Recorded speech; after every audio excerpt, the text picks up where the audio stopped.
Bonsoir à tous et bienvenue dans le Flash Info.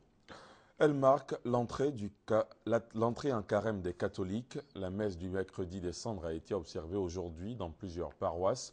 Symbole de ce début de jeûne, la cendre appliquée sur la face de milliers de fidèles. 40 jours durant, les chrétiens catholiques seront invités à plus de spiritualité à travers la prière, le jeûne ainsi que le partage avant la fête de Pâques. Du 7 au 9 avril prochain, le président de l'Assemblée nationale du Cambodge sera l'hôte de la Côte d'Ivoire. Heng Samrin répondra ainsi à l'invitation du chef du Parlement ivoirien Guillaume Soro, qui s'était rendu, vous le voyez sur ces images, en novembre dernier au Cambodge. L'information a été donnée aujourd'hui par le secrétaire général adjoint de l'Assemblée nationale de Côte d'Ivoire. Vous l'entendrez dans la grande édition. Et ces équipements d'une valeur de 13 milliards de francs CFA, offerts par le gouvernement ivoirien à la Marine nationale, du matériel pour lutter efficacement contre la piraterie maritime au large des eaux ivoiriennes. Tous les détails et les précisions dans la grande édition également. À l'étranger, des dizaines de personnes sont mortes dans des attaques présumées de Boko Haram dans le nord-est du Nigeria. Un résident du village de Jakana, près de la ville de Maïdougouri, dans l'état de Borno, a déclaré qu'au moins 40 personnes ont été tuées lors d'une attaque par des groupes armés lundi soir. Et en bref, ces autres violences, cette fois au Soudan du Sud, des tirs intenses ont été entendus ce matin durant 2 heures environ aux abords d'une base militaire de la capitale sud-soudanaise, Juba.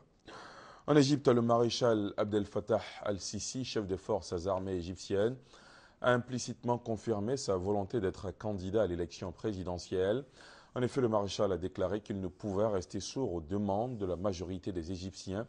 C'était lors d'une cérémonie de remise de diplôme à l'école de guerre du Caire où le maréchal Sissi a précisé que les procédures officielles concernant sa candidature seraient lancées dans les prochains jours. Les hélicoptères de l'armée gouvernementale syrienne ont effectué aujourd'hui plusieurs raids au Liban près d'Arsal, une ville frontalière sunnite qui affiche ses sympathies avec les rebelles en Syrie. Les raids ont visé une région montagneuse assez désertique dans les environs d'Arsal, près de la frontière, selon plusieurs témoins. Et à la veille de l'ouverture du sommet européen extraordinaire sur l'Ukraine, la Commission a présenté aujourd'hui un plan d'aide d'au moins 11 milliards d'euros sur 2 ans en faveur de Kiev. L'aide proviendra du budget de l'Union européenne et des institutions financières européennes, a déclaré le président de l'exécutif européen José Manuel Barroso. Entre-temps, la solution diplomatique n'a pas encore été trouvée. Reportage. La crise ukrainienne, la plus grave en Europe depuis la fin de la guerre froide, était ce jeudi au menu de discussion à Paris entre les chefs de la diplomatie américaine, britannique et française et leurs homologues ukrainiens.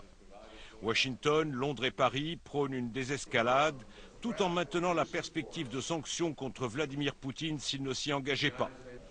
Recevant le chef de la diplomatie du nouveau gouvernement de Kiev, Laurent Fabius a renouvelé au nom de tous l'attachement à la souveraineté territoriale de l'Ukraine et détaillé de nouvelles sanctions en plus de la suspension des travaux du G8 de Sotchi.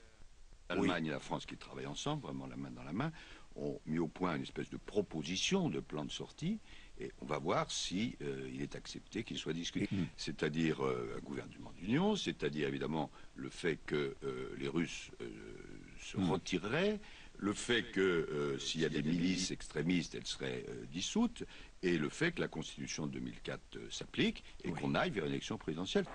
Dans l'attente d'une rencontre entre le secrétaire d'État américain John Kerry et le ministre russe des Affaires étrangères en marge d'une réunion internationale sur le Liban à l'Élysée, Moscou alterne les discours. De passage à Madrid, Sergueï Lavrov a déclaré que les militaires russes en mer Noire étaient dans leur lieu d'affectation et que son pays n'avait aucune autorité sur les forces d'autodéfense pro-russes en Crimée. Il a toutefois prévenu que la Russie ne permettrait pas un bain de sang en Ukraine. Et c'est la fin de ce Flash Info. Merci de l'avoir suivi. On se retrouve à 22 h en lieu et place de 20 h à cause, bien sûr, du match amical entre les éléphants de Côte d'Ivoire et l'équipe nationale de la Belgique. À 22 h donc, à tout à l'heure.